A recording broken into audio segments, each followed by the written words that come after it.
प्रभू येशू ख्रिस्ताच्या महान प्रीतीत सर्वांना सलाम. Hallelujah, hallelujah, hallelujah. परमेश्वराचं वचन ऐकण्यासाठी आपण तयार आहोत.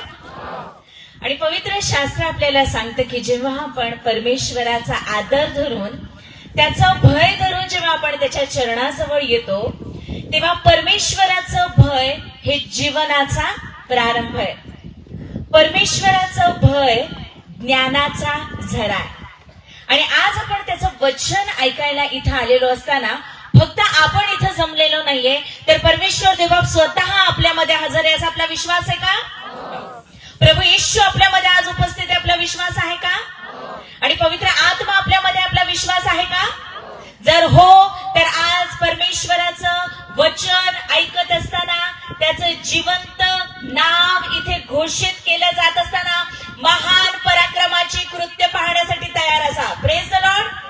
आज जेव्हा आपण प्रभू येशू ख्रिस्ताचं नाव ऐकत आहोत, की जे सर्वोच्च नाव आहे, जे अत्युच्च नाव आहे, ज्या नावाशिवाय दुसऱ्या कोणत्याच नावाकडून तारण नाहीये, ते प्रभू येशू ख्रिस्ताचं, पुनरुत्थित येशूचं, जिवंत येशूचं नाव जेव्हा आपण ऐकणार आहोत, तेव्हा प्रत्येक बंधन तुटणारे, आरोग्य मिळणारे, नवीन जीवन मिळणारे आणि हा सर्व आशीर्वाद घेण्यासाठी आपण तयार आहोत.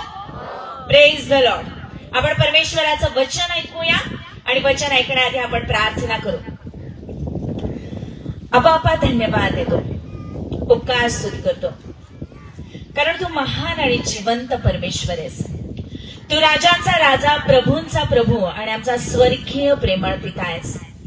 आज आम्ही तुला हाक मारत असताना तू आमच्यामध्ये उपस्थित आहेस. आम्ही तुझ्या नावाला धन्यवाद देतो.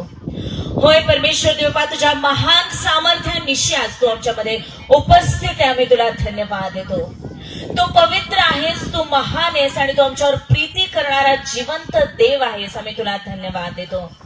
प्रभू येशू, आम्ही तुला धन्यवाद देतो, आज तू आमच्यामध्ये आहेस. आणि आज प्रभू येशू, आम्ही तुझा गौरव करत असताना, तुझं जिवंत नाव घोषित करत असताना, तुझं जिवंत वचन आज आम्ही इथे घोषित करत असताना, बापा तू हात लांब कर आणि तू चिन्ह, चमत्कार, अद्भुत कृत्य घडवून आण. आणि प्रभू येशू, तू तुझ्या वचनाचं समर्थन कर. तू जिवंत एकच देव आहे याचा अनुभव इथे असणाऱ्या सर्व बहिणींना, त्यांच्या कुटुंबाला, या संपूर्ण पिंपळाला आणि संपूर्ण चिंचपाडा काउन्सिलला आज प्रभू येशू येऊ दे. कारण परमेश्वर देव बापा, तू आज आमच्यामध्ये उपस्थित आहेस. बलाने नव्हे, पराक्रमाने नव्हे, तुझ्या पवित्र आत्म्याने आमच्यामध्ये कार्यसिद्धी होऊ दे. पवित्र आत्म्या, तू आम्हाला अब्बा पित्याची आणि प्रभू येशूची ओळख करून दे. तू आम्हाला सर्व सत्यात ने. प्रभू येशू, तू जो मार्ग, सत्य आणि जीवन, तू आज आमच्यामध्ये उपस्थित असताना तू आम्हा प्रत्येकाला तुझा स्पर्श कर. बापा, तुझ्या पवित्र आत्म्याच्या द्वारे, तुझ्या पवित्र वचनातून तू आमच्याशी बोल. आमचे नेत्र तू उघड, म्हणजे तुझ्या वचनातील अद्भुत गोष्टी आमच्या दृष्टीस पडतील आणि आम्ही तुझं वचन केवळ ऐकणारे न होता त्याप्रमाणे आचरण करणारे व्हावं, असा आशीर्वाद तू आम्हाला पुरवून दे. पवित्र आत्म्या, पूर्णपणे आम्ही तुझ्यावर अवलंबून राहतो. तुझं वचन जे दुधारी तलवार, ते आज ते घोषित केलं जात असताना मोठा आशीर्वाद तू आज आम्हाला देतेस, म्हणून आम्ही तुझ्या नावाला धन्यवाद देतो. आणि आम्हा सर्वांना तुझ्या चरणाजवळ समर्पित करून तारणाऱ्या ख्रिस्ताच्या नावात ही विनंती केली, म्हणून तू ऐक. आमेन, आमेन. आपलं ब्रीद वाक्य इकडे समोर लिहिलेलं आहे आणि आपण ते वाचलं सुरुवातीलाच. आपण सर्वांनी मिळून म्हणायचं ब्रीद वाक्य. आपल्याला दिसतंय वर, इब्रिकरास पत्र 10वा अध्याय आणि 36वा वचन. इब्रिकरास पत्र 10वा अध्याय 36वा वचन आपण सर्वजण मिळून वाचूया. तुम्ही देवाच्या इच्छेप्रमाणे वागून वचनानुसार फलप्राप्ती करून घ्यावी, म्हणून तुम्हाला सहन शक्तीचे अगत्य आहे. Praise the Lord. परमेश्वर हे वचन या 3 दिवसांमध्ये आपल्यासाठी मोठ्या आशीर्वादाचं करणार आहे, आपला विश्वास आहे. Praise the Lord. आपण इथे वाचतो की तुम्ही देवाच्या इच्छेप्रमाणे. तुम्ही, आज परमेश्वराचं पवित्र वचन आपल्या प्रत्येकीशी बोलतंय, आपल्या प्रत्येकीला सांगतंय. फक्त आपल्यासाठी का नाही. आपण बघतो जेव्हा प्रभू येशू ख्रिस्ताला बघण्यासाठी जक्कई आला होता. ओळखता का हो जक्कईला? कुठला? चिंचपाड्याचा का नाशिकचा? तर जक्कई प्रभू येशू ख्रिस्ताला पाहायला आला आणि त्याला प्रभू येशू ख्रिस्त दिसत नव्हता. तो ठेंगणा होता, गर्दी होती, तर तो धावत जाऊन उंबराच्या झाडावर चढला. आपल्याला माहितीये आणि मग तो प्रभू येशू ख्रिस्ताला पाहण्यासाठी प्रयत्न करत होता. आणि मग प्रभू येशू ख्रिस्त तिथे आला आणि जक्कयाला म्हणाला, जक्कया त्वरेने खाली ये, कारण आज मला तुझ्या घरी यायचंय. आज आपण प्रभू येशूला शोधायला आलोय, प्रभू येशूला पाहायला आलेलो आहे. मग घरी जाणार तेव्हा एकटे जाणार नाही. कोणाला बरोबर घेऊन जाणार? प्रभू येशूला बरोबर घेऊन जाणार. काहीकडे सोडून जाणार? मांडवामध्ये रात्रीचा आपण घरी जाणार, प्रभू येशूला इथेच ठेवून जाणार का? नाही. तर प्रभू येशू ख्रिस्त आपण जेव्हा प्रभू येशूला आपला वैयक्तिक तारणारा म्हणून स्वीकारतो, जेव्हा तो आपल्या अंतःकरणात येतो, तेव्हा आपण जिथे कुठे आहोत तिथे आपण एकटे नाही, तर प्रभू येशू ख्रिस्त आपल्या बरोबर आहे. तो आपल्यामध्ये, त्याचा पवित्र आत्मा आपल्यामध्ये आहे आणि तो मोठ्या सामर्थ्याने आपल्यामध्ये आणि आपल्या घरामध्ये कार्य करेल. आपला विश्वास आहे. Praise the Lord. आपण बघतो की जक्कय तिथे असताना प्रभू येशू ख्रिस्त त्याला म्हणाला, त्वरेने खाली ये. जक्कय तिथे उतरलेला आहे आणि प्रभू येशू म्हणाला की आज मला तुझ्या घरी यायचंय. आणि प्रभू येशू त्याच्या घरी गेलेला आणि जक्कयाचं जीवन बदललेलं आहे, त्याचा स्वभाव बदललेला आहे, त्याचं परिवर्तन झालेलं आहे. आणि मग जक्कयाने जेव्हा म्हटलं की मी जे काही माझं अर्थद्रव्य आहे ते देऊन टाकतो, कुणाचं काही मी जर घेतलेलं असेल ते मी चौपट परत करतो, असं जक्कय म्हणाला. आणि प्रभू येशू त्याला काय म्हणतो? प्रभू येशू त्याला म्हणाला, आज या घराला तारण प्राप्त झालंय. सगळं घर चढलं होतं का उंबराच्या झाडावर? नाही ना. जक्कय एकटाच गेला होता. प्रभू येशूला बघायला सगळं घर गेलं होतं का? नाही. जक्कय एकटाच गेला होता. पण तारण जक्कयाला एकट्याला मिळालं का? कुणाला मिळालं? पूर्ण घराला मिळालं. Praise the Lord. आपला परमेश्वर महान कार्य करणार आहे. एकामुळे सगळ्या घराला तारण प्राप्त होतं. एकामुळे सगळ्या घराला तारण प्राप्त होतं. का? कारण ती एक व्यक्ती आपण नाही. ती एक व्यक्ती कोण आहे? प्रभू येशू आहे. बरोबर. एक व्यक्ती प्रभू येशू आहे, ज्याच्यामुळे आपल्याला, आपल्या घराला आणि संपूर्ण मानव जातीला तारण प्राप्त होतं. Praise the Lord. आणि जेव्हा आपण प्रभू येशूचा स्वीकार करू, जेव्हा आपण प्रभू येशूला आपल्या बरोबर आपल्या घरी घेऊन जाऊ, तेव्हा आपल्या संपूर्ण घराला तारण प्राप्त होईल. येणाऱ्या दिवसामध्ये आपल्या घरामध्ये, आपल्या जीवनामध्ये, आपल्या मंडळीमध्ये, आपल्या कुटुंबामध्ये मोठं महान कार्य पाहण्यासाठी तयार व्हा येशूच्या नावात. Praise the Lord. आपण इथे बघतो की परमेश्वराचं वचन म्हणते तुम्ही. आता तुम्ही काय करा? आता आले, थोडं ऐका, बसा, जेवा, गाणी म्हणा आणि जा. शेतीमध्ये खूप काम आहे. बरोबर. कालपासून मी ऐकते पावसामुळे तुमच्या सगळ्यांचा खूप गोंधळ झाला आणि अचानक पाऊस पडल्यामुळे बरेच तुमचे कामं राहून गेले शेतीचे. पण काय वचन काय सांगते आपल्याला? तुम्ही काय करा? तुम्ही देवाच्या इच्छेप्रमाणे वागून. कुणाच्या इच्छेप्रमाणे? देवाच्या इच्छेप्रमाणे वागा. कोण कोण देवाच्या इच्छेप्रमाणे झालंय? नको नाही आलं तर परत सेविका विचारतील, पाळकीनबाई विचारतील, एवढा निरोप पाठवला, काही तुम्ही आले नाही, एवढा मोठा मांडव टाकला आणि रिकामाच राहिला. ओके नाही म्हणून आलो का? नाही. देवाची इच्छा म्हणून आपण आलोय. परमेश्वराच्या वचनाला मान देण्यासाठी आपण आलेलो आहोत.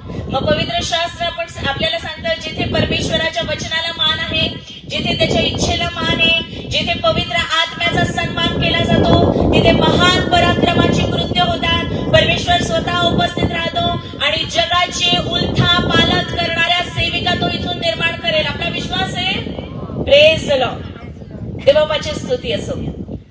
तुम्ही देवाच्या इच्छेप्रमाणे वागून वचनानुसार फलप्राप्ती करून घ्यावी, म्हणून तुम्हाला सहन शक्तीचे अगत्य आहे. आता आपण सुरुवातीला बघितलं की पहिला शब्द आहे की तुम्ही. परमेश्वराचं वचन आपल्याशी बोलतंय. परमेश्वराचं वचन हे जिवंत वचन आहे, पवित्र वचन आहे. हे एक पुस्तक नाहीये, नुसतं पुस्तक नाहीये. तर हे वचन कसं आहे? जिवंत आहे. जिवंत आहे म्हणजे काय करतं? ते बोलतं. जिवंत वचन आपल्याशी बोलतं. तुमच्याशी बोलतं का? बोलायला ते आपण कुठे ठेवतो? कुठे ठेवतो? पर्समध्ये. पर्समध्ये ठेवलं तर कसं बोलेल? कपाटात. कपाटात ठेवलं तर बोलेल का आपल्याशी? नाही. दावीद राजा म्हणतो, मी तुझ्या विरुद्ध पाप करू नये म्हणून मी तुझं वचन माझ्या अंतःकरणात जपून ठेवलेलं आहे. माझ्या अंतःकरणात कसं जाईल? वाचल्याने जाईल. आणि जर वाचता येत नसेल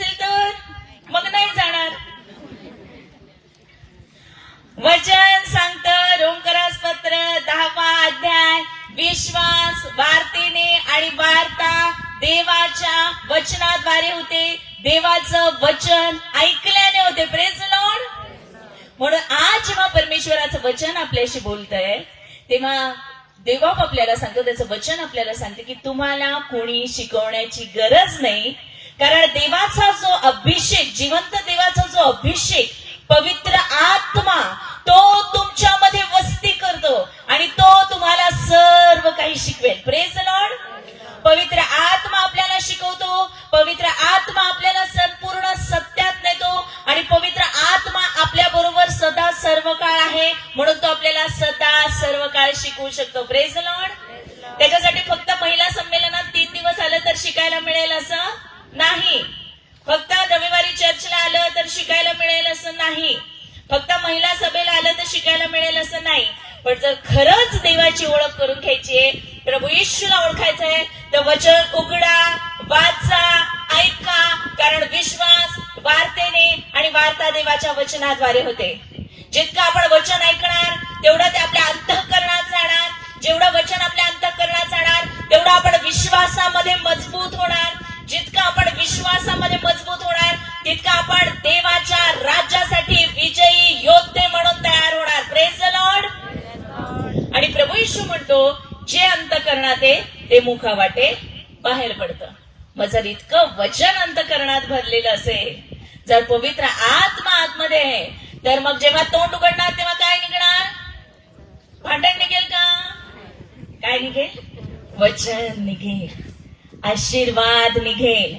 प्रभू येशू म्हणतो, हे वचन तुमच्यासाठी आत्मा आणि जीवन आहे. जर हे जीवन आपल्या अंतःकरणात आहे तेव्हा आपण मुख उघडू तेव्हा कुणाबद्दल काही वाईट निघेल का? नाही. तर काय निघणार? आशीर्वाद निघतील, जीवन निघेल. आणि परमेश्वराने आपल्याला पाचारणच अशासाठी केलेले आहे की तुम्ही सर्व राष्ट्रांसाठी आशीर्वादाचं कारण व्हावं. म्हणून आज जेव्हा आपलं ब्रीद वाक्य आपल्याला सांगते की तुम्ही देवाच्या इच्छेप्रमाणे वागून वचनानुसार फलप्राप्ती करून घ्यावी. आज वचन आपल्याशी बोलतंय. आता देवाची इच्छा काय बरं? काय देवाची इच्छा? काय देवाची इच्छा? रोमकरास पत्र 12वा अध्याय 2रं वचन. रोमकरास पत्र 12वा अध्याय 2रं वचन. देवाची उत्तम, ग्रहणीय व परिपूर्ण इच्छा काय आहे हे तुम्ही समजून घ्या. आता हे वचन पण आपल्याला सांगतं इब्री 10:36 की देवाच्या इच्छेप्रमाणे वागा. इकडे आपण बघतो की रोमकरास पत्र 12:2 पण सांगतं की देवाची उत्तम, ग्रहणीय व परिपूर्ण इच्छा काय हे तुम्ही समजून घ्यावं, म्हणून या युगाबरोबर समरूप होऊ नका, तर आपल्या मनाच्या नवीकरणाने स्वतःचं रूपांतर होऊ द्या. परमेश्वराचं वचन आपल्याला वारंवार सांगते आपल्याला काय करायचंय? देवाच्या इच्छेप्रमाणे वागायचंय. मग देवाची इच्छा काय आहे? एकदमच शांतता आहे. का बरं? चांगलं थंड आहे, एवढं काही ऊन लागत नाही, चांगला मोठा पॅन्डॉल घातलाय आपल्यासाठी, मंडप, वारा पण चांगला आहे. तो भूक लागली का? लांबून आले? अरे मग आता जर इच्छाच माहित नाही तर कसं वागणार? वचन तर सांगतंय देवाच्या इच्छेप्रमाणे वागून दे. आपण तर ब्रीद वाक्य पण ठेवलं, पण जर देवाची इच्छाच आपल्याला माहित नाही तर काय वागणार? कसं वागणार? काय करणार? काय माहित नाही, आलो, ऐकलो आणि गेलो असं होऊ द्यायचं का? नाही. मग काढा तिमोथेला पहिलं पत्र 2रा अध्याय 4थं वचन. तिमोथी माहितीये का हो? मग काढा तिमोथेला पहिलं पत्र 2रा अध्याय आणि 4थं वचन. त्याची अशी इच्छा आहे की, प्रेज द लॉर्ड, देवबापाचं वचन आपल्याला अज्ञानी ठेवत नाही, आपल्याला अडाणी राहू देत नाही. तो म्हणतो माझ्या इच्छेप्रमाणे वागा, तर तो त्याची इच्छा काय हे पण आपल्याला सांगतो. Praise the Lord. परमेश्वर आपल्याला अंधारात ठेवत नाही, कारण तो प्रकाश आहे. प्रभू येशू देवाचा शब्द आहे, प्रभू येशू जगाचा प्रकाश आहे. आणि म्हणून तो जेव्हा आपल्याला सांगतो त्याच्या वचनातून की देवाच्या इच्छेप्रमाणे वागा, तेव्हा तो आपल्याला सांगतो की देवाची इच्छा काय आहे.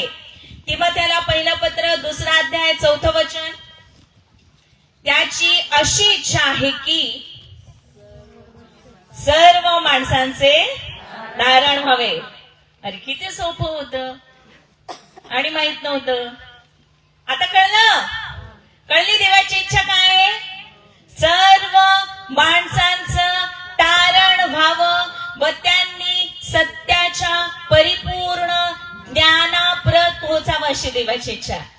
काय तारण व्हावं? कुणाचं? फक्त पिंपळाचं. कारण तुम्ही आयोजित केलं ना, तर मग तुम्ही एवढं सगळं हे केलं, सगळी व्यवस्था केली, तुमचं तारण व्हावं असं म्हटलं का? मग सर्वांचं म्हणजे कोणाचं? संपूर्ण जगाचं, संपूर्ण मानवजातीचं तारण व्हावं अशी परमेश्वराची इच्छा आहे. आणि त्यांनी सत्याच्या ज्ञानापर्यंत पोहोचावं. आता सत्य कोण आहे? सत्य कोण आहे? आपण बोलू शकता. तुमच्यातल्या काहींनी मला ओळखलं का हो? मी आले होते तुमच्याकडे उमजला, बोरपाड्याला है ना, आणि अजून कुठे? मासली पाड्याला 2015ला शेवटचे आले होते. नाही तर मी नेहमी येत राहायचे. प्रमिलाताई, सुनीताताई, माताताई मला ओळखतात. माझं लग्न नव्हतं झालं तेव्हापासून मी यायचे. नंदुरबारला एसए मिशनच्या सगळ्या हॉस्टेलमध्ये मी येऊन गेलेली आहे. म्हणून मी काही कुणी दुसरी नाही, कुठून आलेली, तुमचीच आहे का? मी तुमची आहे. हो, बोला माझ्याशी. सत्य कोण आहे? प्रभू येशू ख्रिस्त सत्य आहे. प्रभू येशू म्हणतो, मार्ग, सत्य आणि जीवन मीच आहे. माझ्याद्वारे आल्यापासून कुणालाही पित्याकडे जाता येत नाही. आणि देवाची इच्छा आहे की ते सत्य आपण समजावं. त्या सत्याचं म्हणजे प्रभू येशू ख्रिस्ताचं ज्ञान आपल्याला व्हावं. कारण परमेश्वराचं वचन सांगतं की ज्ञानाच्या अभावी माझ्या लोकांचा नाश होतोय. कशामुळे नाश होतो? खूप पाऊस पडला, पीक वाहून गेलं म्हणून होतो का? नाही, कारण तो माझा मेंढपाळ आहे. मला काही कमी पडणार नाही. Praise the Lord. मग पाऊस येऊ दे, ऊन येऊ दे, दुष्काळ पडू दे, तरी माझ्यासाठी 100 पट पीक ठेवलेलं आहे. कारण परमेश्वर माझा मेंढपाळ आहे. मला काही उणे पडणार नाही. माझं पात्र काठोकाठ भरून वाहते. पण हे कळायसाठी वचनाचं ज्ञान असायला पाहिजे. परमेश्वर माझा मेंढपाळ हे कळायला पाहिजे. आणि हे सत्य त्या वचनाद्वारे आपल्याला कळेल. ही देवाची इच्छा आहे की तुम्ही सत्य, जो प्रभू येशू ख्रिस्त, सत्य जो देवाचा शब्द, तो आपण समजून घ्यावा. त्याचं ज्ञान आपल्याला व्हावं आणि आपण त्या परिपूर्ण ज्ञानापर्यंत, येशूच्या ओळखीपर्यंत पोहोचावं. आता तारण व्हावं अशी देवाची इच्छा आहे. आता तारण म्हणजे काय? तारण म्हणजे काय? पापापासून बचाव. Very good, very good. आपण अजून एक वचन काढू. पेत्राचं दुसरं पत्र 3रा अध्याय आणि 9वं वचन. पेत्राचं दुसरं पत्र 3रा अध्याय 9वं वचन. प्रभू येशू ख्रिस्त मेलेल्यामधून उठला आणि शिष्यांबरोबर काही राहत नव्हता. मग पेत्र म्हणाला, आता मी जातो मासे धरायला. आज बहिणी गेल्यात बाजाराला, हो ना. पेत्र म्हणाला, मी जातो मासे धरायला. पण प्रभू येशूने पेत्राला बोलवलं होतं माणसं धरायला. म्हणून जिथं पेत्रा मासे धरायला गेला तिथं प्रभू येशू त्याच्या मागे गेला समुद्र किनाऱ्यावर आणि त्याला विचारलं, पेत्रा माझ्यावर प्रीती करतो का? आणि जर प्रीती करतो तर काय कर? मासे धरायला जाऊ नको, माझ्या मेंढरांना सांभाळ. तर परमेश्वराने आज तुम्हाला इथं आणलेलं आहे. ज्यांना जे गेलेले आहेत बाजाराला, कामाला, त्यांना पण प्रभू येशूने उद्या घेऊन यावं, दुपारून घेऊन यावं म्हणून प्रार्थना करा.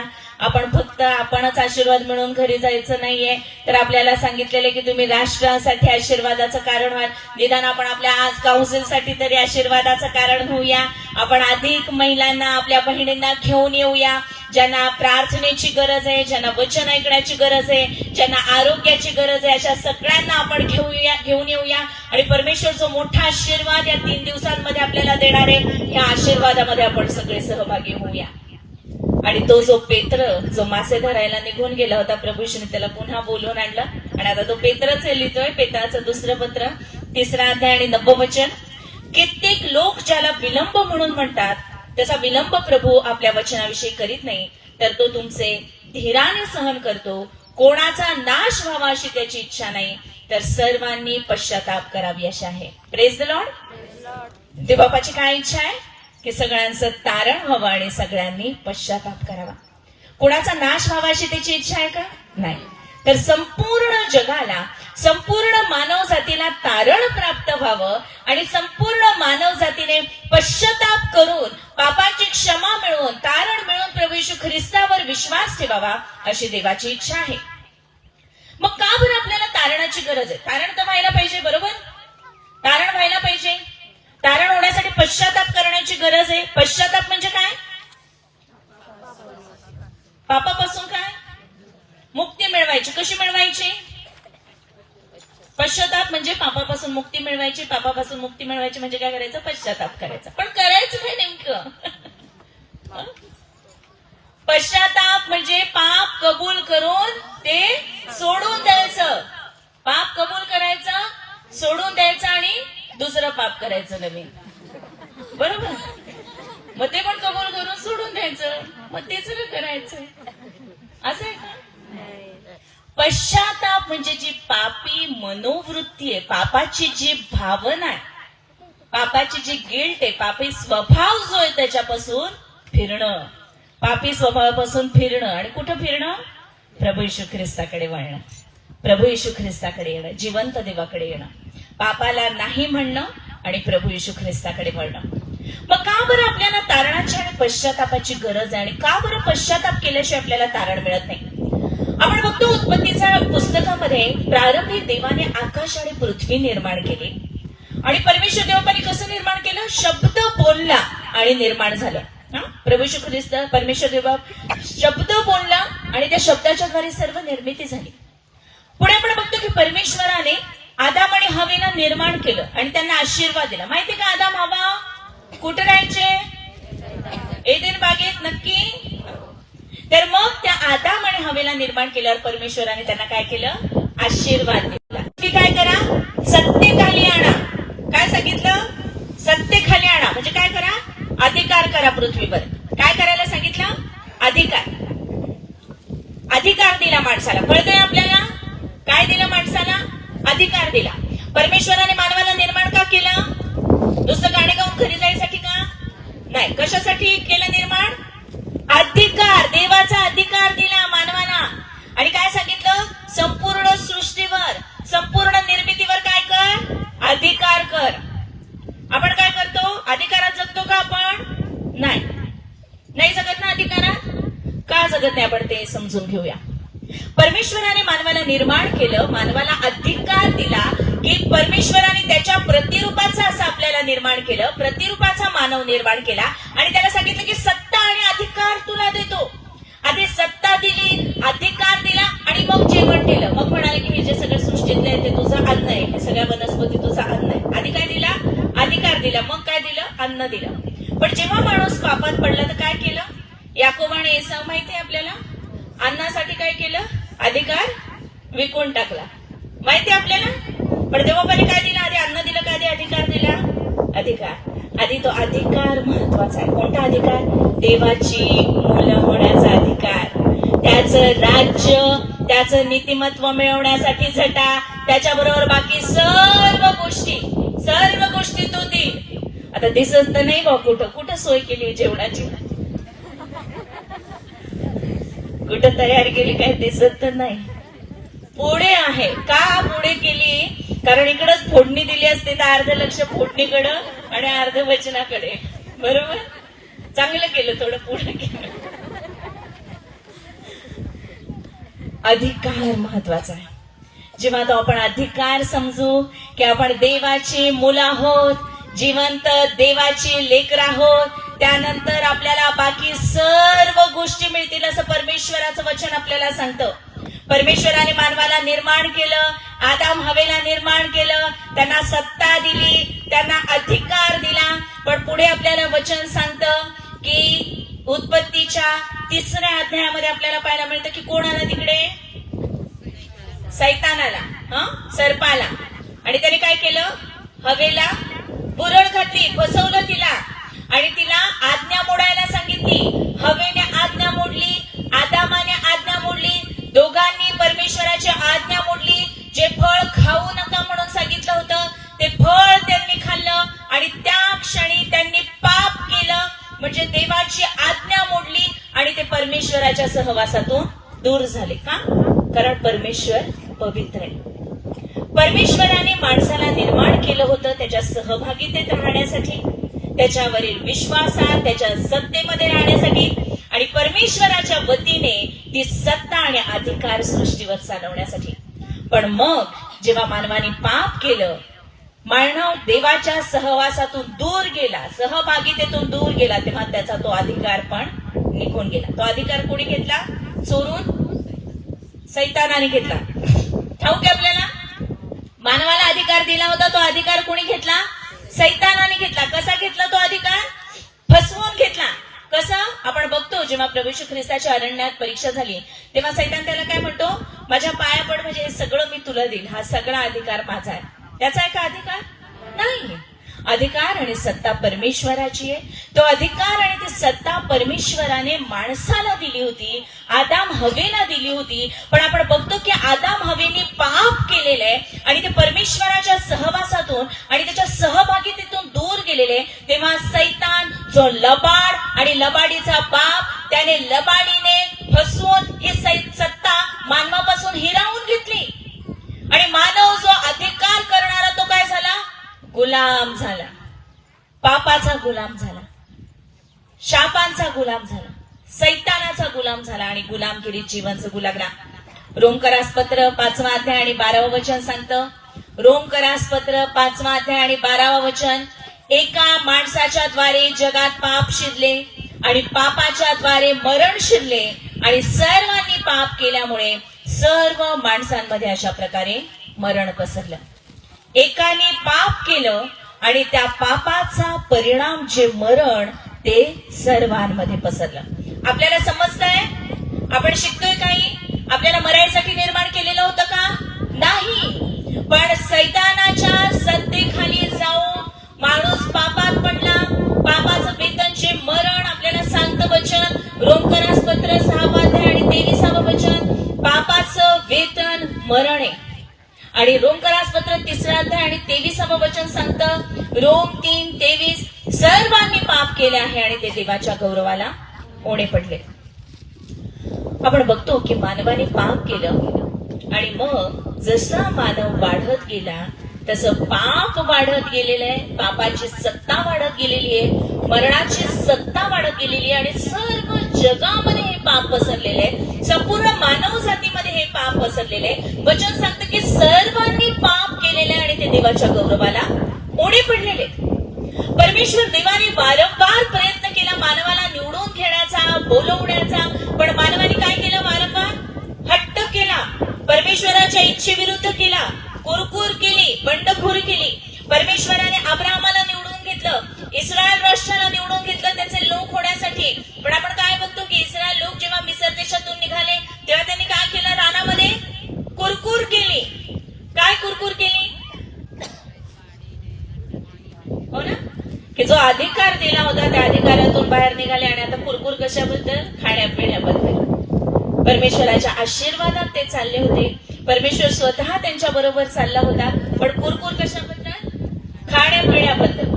सभा कधी चांगली झाली? जेवण चांगलं झालं तर सभा चांगली झाली. तिखट मिठाची काही गडबड झाली तर मग काय खरं नाही. बरोबर? एवढे आशीर्वाद परमेश्वर आपल्याला देतो, पण आपली गाडी येऊन कुठे अडकते? खाण्यापिण्यावर. इस्रायल लोकांनी तेच केलं. वारंवार त्यांनी पाप केलं, परमेश्वरापासून दूर गेले. परमेश्वराने पुढे त्यांना नियमशास्त्र लावून दिलं, त्यांना पापार्पणाचा नियम लावून दिला अशासाठी की त्यांच्या पापांची क्षमा व्हावी आणि त्यांनी परमेश्वराच्या सहवासात येण्यासाठी शुद्ध व्हावं. पण आपण बघतो की हा नियम फक्त इस्रायल लोकांपुरता होता आणि जे नियमाप्रमाणे बली अर्पण केले जात होते, जे पापार्पण केले जात होते ते फक्त शरीराची शुद्धी करत होते, पण आत्म्यामध्ये पाप तसंच राहत होतं. पापाची भावना तशीच राहत होती. म्हणून परमेश्वर म्हणतो हे लोक फक्त ओठांनी माझी स्तुती करतात, पण ह्यांचा अंतःकरण माझ्यापासून दूर आहे. कारण अजूनही आत्म्याचा ताबा पापाकडे होता. बरोबर? आत्मा अजूनही पापामध्ये गुरफटलेला होता. पाप क्षमेसाठी देवाने जे नियम लावून दिलेले होते, जे बलिदान करायचं म्हणून सांगितलेलं होतं, ते फक्त इस्रायल राष्ट्रासाठी होतं. पण संपूर्ण जगातील बाकी मानव जातीचं काय? आणि वचन आपल्याला सांगतं देव प्रीती आहे आणि कोणाच्याही आत्म्याचा नाश होऊ नये अशी त्याची इच्छा आहे. म्हणून परमेश्वर देवबापाने पुढाकार घेतला आणि तारणाचा मार्ग आखला. कारण आपण काय शिकलो सुरुवातीलाच, देवाची इच्छा काय आहे? सर्वांनी पश्चाताप करावा आणि सर्वांना तारण प्राप्त व्हावं.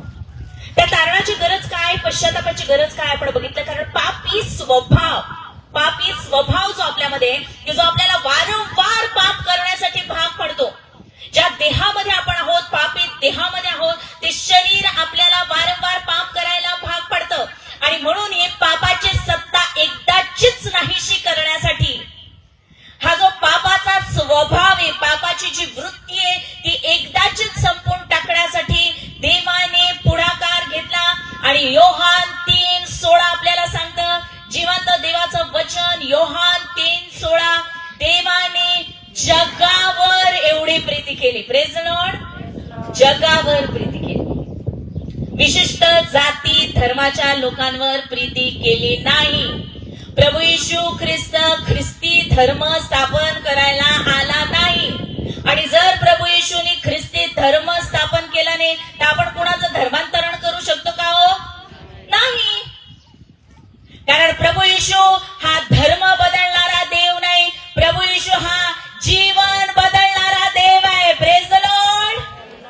आणि जेव्हा तुम्ही आणि मी प्रभू येशूचं जिवंत नाव घेऊन जातो, प्रभू येशू ख्रिस्ताच्या जिवंत नावाची घोषणा करतो, तेव्हा कोणाचा धर्म बदलत नाही, तर अनेकांचं जीवन बदललं जातं. Praise the Lord. देवाने जगावर एवढी प्रीती केली, कारण देवाची इच्छा होती की संपूर्ण जगाला, संपूर्ण मानव जातीला तारण मिळावं आणि जीवन मिळावं. कारण तुम्हाला आणि मला जीवनासाठी पाचारणे, मरणासाठी नाही. मरण केव्हा आलं?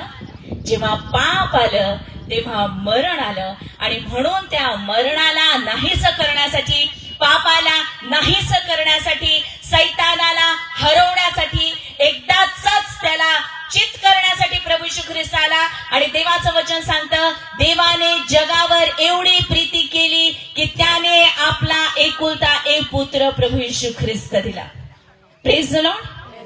अशासाठी की जो कोणी त्या प्रभू येशू ख्रिस्तावर, देवाच्या एकुलत्या एक पुत्रावर विश्वास ठेवतो, त्याचा नाश होऊ नये, तर त्याला सार्वकालिक जीवन प्राप्त व्हावं.